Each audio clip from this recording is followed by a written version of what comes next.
Hello everyone, welcome to Invincibles in Conversation. Today we have with us the very knowledgeable, the very learned Mr. Anil Sharma, and that's his book, Life Beyond Death. Welcome Mr. Sharma. Thank you.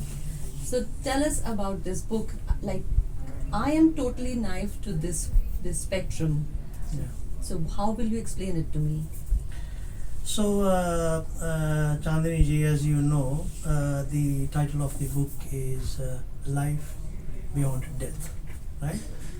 So, every day we go through three phases. You know, Om, the word in it comes from Sanskrit, from the ancient sages. So it says A-U-M, right? So every human being goes through three states: awake, like we are talking now, this is the awake state. And then before you go to sleep, basically you're dreaming, images are coming within you, right? And then so this is A is awake, U is actually dreams, right? And then M is deep sleep, right? What we call the Sanskrit word for that is nidra, right? So, and everyone experiences that, right? You go through awake, you go through dream, you go to sleep. Absolutely. Now, you see, this is a book which was transmitted to me by a ancient rishi who came in human form, right? His name is Master Biansa Duno, right? So from 93 till about 2000, I had experienced this Kundalini or the rising of currents in my body. Which is called, right? Yeah. Well, tapas is you see the desire for something, right? Okay. But this is a real experience. Like you have the halo behind gods like Buddha and others. So what happens in Kundalini or cosmic currents is that currents actually rise via your spinal cord. It is actually liquid light which rises and then it falls within the brain, right? So that's the halo which they show behind these gods. So talking a little bit about that, a normal human being uses 4 million brain cells, right? We have 100 million, right? When these currents they rise, about 60 million start processing, and you become like what you call an enlightened machine, right? So it was during that period that I traveled with this rishi to all these different worlds, and I experienced the different phases of the life after physical death, right? And then this is how this book was actually written. And then there was another great rishi, Ramana Maharishi, who then asked for this book to be republished in 2009-2010. And then this same rishi, Master Biansa Duno, asked it to be republished now here with Invincible publishers. But that is just the historical background, right? Now, look at one thing, you see, this book actually is unique in the whole world actually. Because what happens is that just like you go through awake, dream and then deep sleep, similarly you see when you leave the physical body, then you go through what we call as a dreaming state, right? And a sleep state, and then you wake up again, you see. So this is basically what we call the cycle of reincarnation, right? So this blueprint of what happens to you when you die, and then how actually you are reborn, this blueprint is there in every human being, right? Every human being, when they are actually born, they go to another body which we call as the body of feelings. Then you live in this world of feelings, and then you go to another body which you call the body of thoughts, right? And then you live in what you call as the heaven or the mental world, right? And then there are two more higher worlds, very few actually go there, right? And then just like you wake up in the morning after this deep sleep, similarly you wake up eventually again in a physical form. And that is basically how your karmic cycle works as well, right? Now, the thing is this, that we human beings have forgotten, that this blueprint sits in our mind and what actually happens to us. So this particular book may be a little bit hard to read initially, but it actually opens up that passageway, right? It is a blueprint of what actually happens to you, right? And how you come back. Because you've got to realize one thing, right? Maybe I should ask you to ask me another question, otherwise I'll keep talking. Let's go to the next question. I just please. wanted to know, there's always a very high significance paid to a guru in such a sequence. So Right. I want to know more about who is your guru and what is the enlightenment that he's providing you. Right, okay, right, you know. So since I was born, I always wanted to look for what we call as oneness with God, right? So you will find gurus, right, who are in oneness with God. I'll give you some examples. Jesus Christ, everyone knows. Lord Buddha, everyone knows, right? And let's take examples in the present world. Ramana Maharishi, right? And Master Behensa Juno, right? So you can count on your fingertips the people who actually attained that what we call as oneness with God, right? And a true guru is only that. One, he doesn't want anything from you. He is absolutely selfless, right? And he wants you to attain that state, right? This state is what we call as unconditional happiness, which is not conditioned by our personal desires, right? There are no conditions there, right? So, but the true guru is actually God himself, right? And what is that true guru? I'll prove it to you while we are sitting, right? You know, now you're looking at me and I'm looking at you, right? So basically, if you look around, right, even when these our viewers are watching this video, right, even when they watch the video, you see they are conscious of what we are speaking. There are pictures all around us, right? But we never think, right, that how do we actually intuitively see these pictures, right? Intuitive means there are no thoughts and there are no feelings and there is no physical activity, right? One dimension, just see.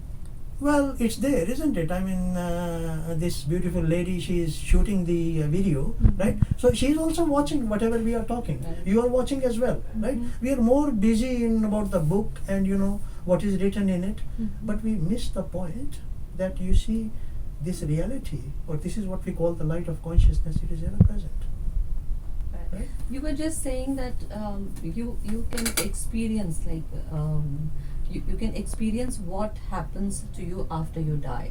So is that possible to know that while you are living? Like, how do you know? And then Okay, right? So this is quite interesting, right? So you know why this book actually has been written, right? This book has been written for ordinary human beings, you know. like me, because I'm totally new to this, so I want to know it. That's right, right? So basically, when you read the book, right, you may call one is the part of the theory, right? But the other is the practical part. Yes, Right? the experience. That is what I want That to know is more the about. experience. So let me give you just an example. Examples are very good, right? So I see that you are smiling now, right? I mean, there is a state of happiness in you.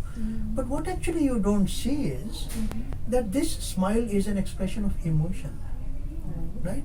Where does this emotion come from, right? It doesn't fall from this lovely lady here. It doesn't fall from me. You're smiling because it's coming from within you, isn't it? Right. Right? Totally. So this is what you call as the astral body, right? So this astral body, or the body of emotions, right? Or in Sanskrit, the ancient riches called it Kamana Sharira, the body of desires. This is connected with another world which there are only emotions, and that is the world where you go into, right? Okay, and then let's go a little bit further. Thoughts come into you. You don't deny that the thoughts, right? Have you ever thought where the thoughts come from and where they go? No. There is 1,000 thoughts which travel through us in the space of, say, 1 hour, right? So these actually come from your mental body. So the mental body is basically also a part of you, right?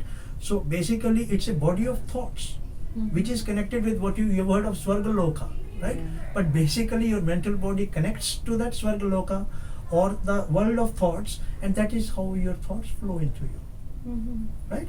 So this is described in this book, but then you got to experiment with yourself, Okay. and actually you got to see. You can't deny feelings don't come to you, you can't deny thoughts come to you, but we don't explore further, right? We just think don't think that Chandani, you are just this physical form. You know, if you stretch your arms, right, That's who you really are if you draw a circle all around. Okay.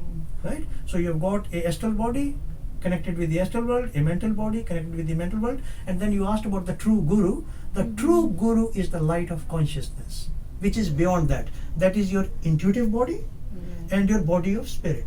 You see, people are surprised, but the Atma is actually here. Okay. When you stretch your arms, not within you, right? So this is what I'm talking about. This light actually which flows, and due to which you see everything, in which you see your thoughts, you see your feelings, right? That's basically who you are, but you have not experimented with yourself, right? So that's how the book is written. There's a bit of a theory, but then you go into the practicality of that, and that is how you experience your true self.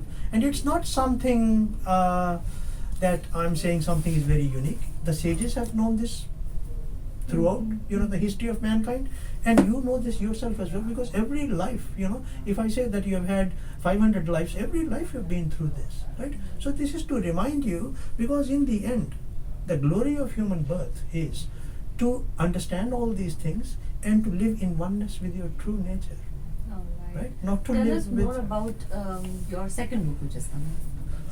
the second, Self. the second book is actually, it is called Ahem Self. In that, it's quite interesting that there are 2 chapters which were actually recently transmitted to me by Sage Ramana himself, right? And when you read the first and the last chapter, they actually help you to gain this state consciously. Okay. See, unconsciously it's present, but what I'm talking about is that you never forget that this reality is always present in front of you, right?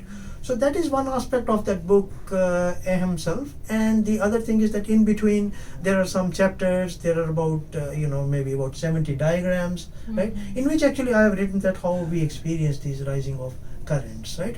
But for somebody who is just a normal human being, I shouldn't use that term because I'm also a normal human being, right? So everybody I know what is, you mean, so. everybody is a normal human being. There are different exercises which are given. Like I'll give you a small example, right? This is what we call the inner smile meditation. Look, we see with our eyes, we eat with our mouth, right? We breathe with our nose, right?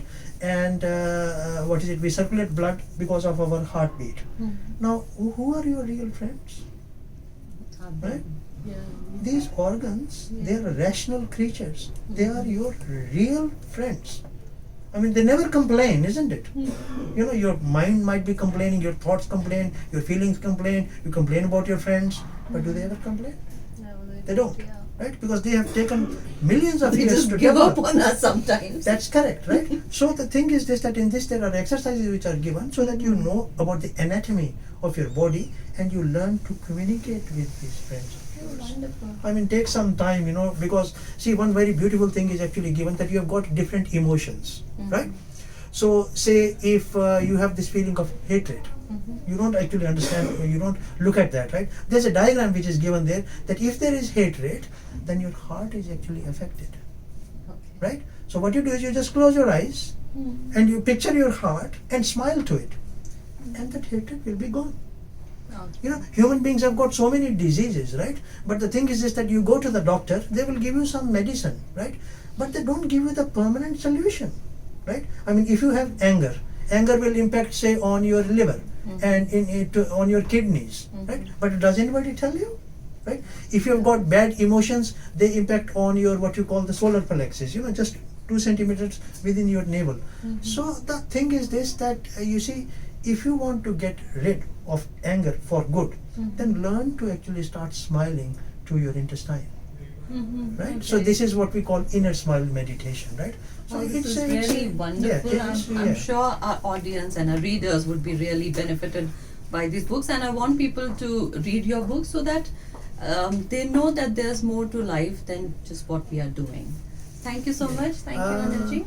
Yeah, before we close the interview, I just want to add one thing, that look, these books actually have been written purely and selflessly from the purpose of helping our friends, our brothers, our sisters. There might be commercial interest in that, but I personally don't have any commercial interests, and so I really want you to be benefited in whatever way it may be from the book. Then the purpose of having these published is fulfilled.